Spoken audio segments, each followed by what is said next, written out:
13 مارچ کو افغان طالبان نے پاکستان پر ڈرون حملے کیے۔ ISPR کے مطابق ڈرونز کو سافٹ اور ہارڈ کل کے ذریعے ناکارہ بنایا گیا۔ ڈرون اپنے ہدف تک نہیں پہنچ سکے۔ ملبہ گرنے سے کوئٹہ میں 2 بچے، کوہاٹ اور راولپنڈی میں ایک شہری زخمی ہوا۔ حملے افغان طالبان کی دہشت گردانہ ذہنیت کی عکاس قرار۔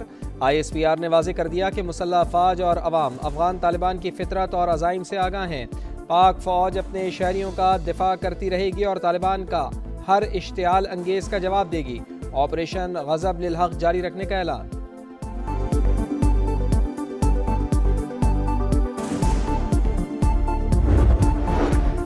آج کی رات ایران کو شدید دھچکا لگا۔ خرج جزیرے پر فوجی اہداف کو تباہ کر دیا۔ امریکی صدر کا دعویٰ، کہا جزیرے پر تیل تنصیبات کو بچا لیا گیا۔ ایران کے لیے عقل مندی اسی میں ہے کہ ہتھیار ڈال دے اور ملک کے باقی حصے کو بچائے۔ جب تک ضرورت ہے جنگ جاری رہے گی۔ ایران کے معاملے پر امریکہ اور اسرائیل کے اہداف مختلف ہو سکتے ہیں۔ امریکی صدر کا ابنائے ہرمز میں جہازوں کو تحفظ دینے کا اعلان۔ امریکی میڈیا کے مطابق صدر ڈونلڈ ٹرمپ نے روسی صدر کی ایرانی یورینیم سے متعلق تجویز مسترد کر دی۔ روسی صدر نے 60% افزودہ یورینیم کو روس منتقل کرنے کی تجویز دی تھی۔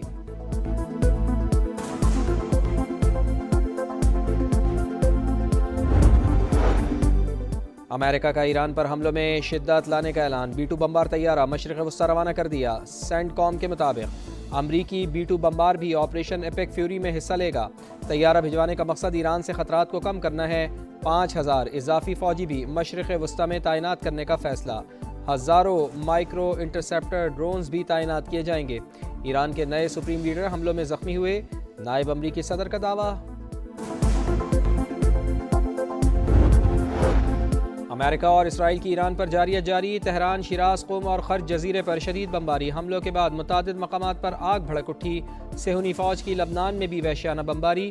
جنوبی لبنان میں ہیلتھ کیئر سینٹر پر بمباری۔ عملے کے 12 ارکان شہید۔ ایران کا بھی جوابی وار۔ پاسداران انقلاب نے صہیونی ریاست پر میزائل داغ دیے۔ آئرن ڈوم ایک بار پھر ناکام۔ متعدد میزائل گرنے میں کامیاب۔ مختلف علاقوں میں آگ بھڑک اٹھی۔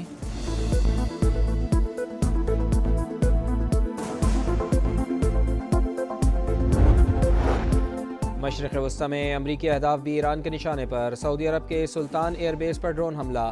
امریکی جریدے کے مطابق امریکی ایئر فورس کے 5 ریفیولنگ طیاروں کو نقصان پہنچا۔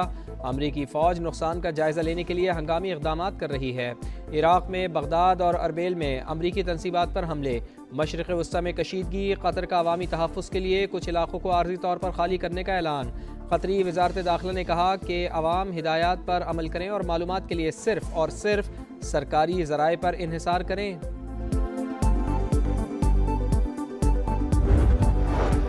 آبنائے ہرمز کی بندش۔ تیل کی قیمتوں میں استحکام نہ آ سکا۔ امریکی کروڈ آئل $98.71 فی بیرل میں فروخت۔ برنٹ آئل کی قیمت $103 فی بیرل تک جا پہنچی۔ عالمی تیل کی سپلائی اور قیمتوں کو مستحکم کرنے کا مشن۔ امریکہ کا اپنے اسٹریٹجک پیٹرولیم ریزرو سے ہنگامی فراہمی کا آغاز۔ امریکی محکمہ توانائی کے مطابق یہ قدم صدر ڈونلڈ ٹرمپ کی ہدایت کے مطابق اٹھایا گیا۔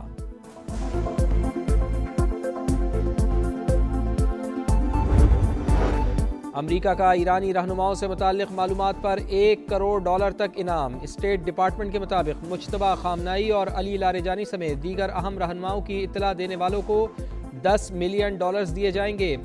مسٹر ہیگزت، ہم اور ہماری قیادت عوام میں ہے۔ آپ کے لیڈرز ایپسٹین آئی لینڈ میں ہیں۔ ایرانی لیڈرز کے روپوش ہونے کے دعوے پر علی لاریجانی کا امریکی وزیر دفاع کو منہ توڑ جواب۔ حالت جنگ میں بھی ایرانی قوم فلسطینیوں سے اظہار یکجہتی کرنا نہ بھولی۔ تہران سمیت ملک بھر میں یوم القدس کی بڑی ریلیاں۔ ایرانی صدر، وزیر خارجہ، مشیر برائے قومی سلامتی، اعلیٰ حکومتی عہدیداران سمیت ہزاروں افراد کی شرکت۔ اسرائیلی اور امریکی پرچم جلا کر نعرے بازی۔ ریلی کے دوران اسرائیلی حملے۔ میزائل کے ٹکڑے لگ جانے سے ایک شخص شہید۔ نہتے عوام پر بمباری اسرائیل کے خوف کی علامت۔ دشمن کو ایرانی قوم کی طاقت ہمت کا اندازہ ہو گیا ہوگا۔ وزیر خارجہ عباس عراقچی کا رد عمل۔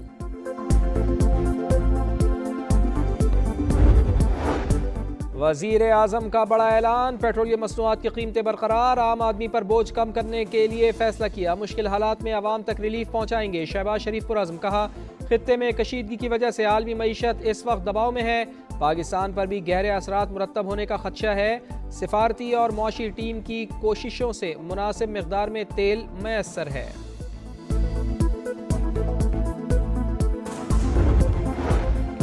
لکی مروت میں خوارج کا بزدلانہ وار، پولیس پر IED حملہ، SHO سمیت 7 اہلکار شہید، شہداء کی نماز جنازہ ادا، صدر مملکت اور وزیر اعظم میاں شہباز شریف کی مذمت، دہشت گردی کے خاتمے کا عزم، وفاقی وزیر اور صدر استحکام پاکستان پارٹی عبدالعلیم خان کا بھی شہداء کو خراج عقیدت، کہا پاک فوج اور پولیس کی قربانیاں رائے گاہ نہیں جائیں گی۔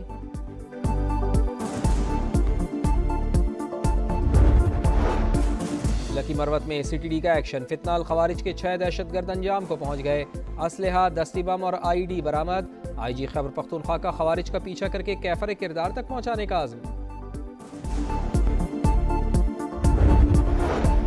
پاک فوج کا آپریشن غضب للحق پوری قوت سے جاری، شمالی وزیرستان میں افغان طالبان اور فتنہ الخوارج کی دراندازی کی کوشش ناکام، افغان طالبان رجیم اور فتنہ الخوارج کے 4 ٹھکانے ملیہ میٹ، تنصیبات بھی نشانہ، کابل میں 313 کور کا انفراسٹرکچر تباہ، قندھار میں دہشت گرد کیمپس، ایئر فیلڈ کی آئل اسٹوریج سائٹ اور لاجسٹک انفراسٹرکچر ملبے کا ڈھیر، طالبان رجیم کے ہلاک کارندوں کی تعداد 663 ہو گئی، 887 زخمی۔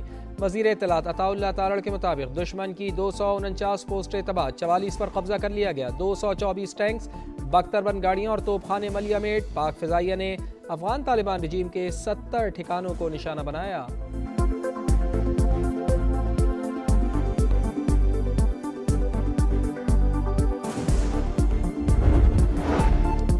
کراچی میں مزید الیکٹرک بسوں ڈبل ڈیکرز چلانے کا فیصلہ، سینئر وزیر شرجیل میمن نے خوشخبری سنا دی، کہا نئے روٹس عید سے قابل شروع کیے جا رہے ہیں، حیدرآباد، ٹنڈوالہ یاس، سکھر، شکارپور اور خیرپور میں بھی پیپلز بس سروس شروع کی جائے گی۔ کراچی کے علاقے خیابان سعدی میں پولیس اور ڈاکوؤں میں جھڑپ، فائرنگ کے تبادلے میں ایک ڈاکو ہلاک، 2 پولیس اہلکار سمیت 3 افراد زخمی، ڈاکو واردات کر رہے تھے کہ پولیس پہنچ گئی، وزیر داخلہ نے SSP ساؤتھ سے واقعے کی رپورٹ طلب کر لی، اورنگی ٹاؤن میں بھی فائرنگ کے بعد ایک ملزم زخمی حالت میں پکڑا گیا۔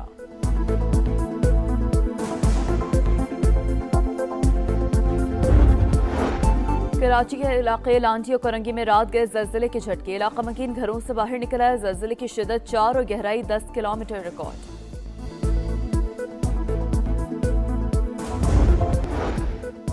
اور شاہینوں کا پلٹ کروار، دوسرے ون ڈے میں بنگلہ دیش کو DLS میتھڈ کے تحت 128 رن سے ہرا دیا، بارش سے متاثرہ میچ میں 243 رنز کے تعاقب میں بنگلہ دیش کی ٹیم 114 رنز پر آؤٹ، حارث رؤوف کے 3 شکار، وکٹوں کی سینچری مکمل، معاذ صداقت کی آل راؤنڈ پرفارمنس، 75 رنز اور 3 وکٹیں لے کر مین آف دی میچ قرار، پاکستان نے پہلے کھیل کر 275 رنز بنائے تھے، سیریز کا فیصلہ کن ون ڈے اتوار کو ہوگا۔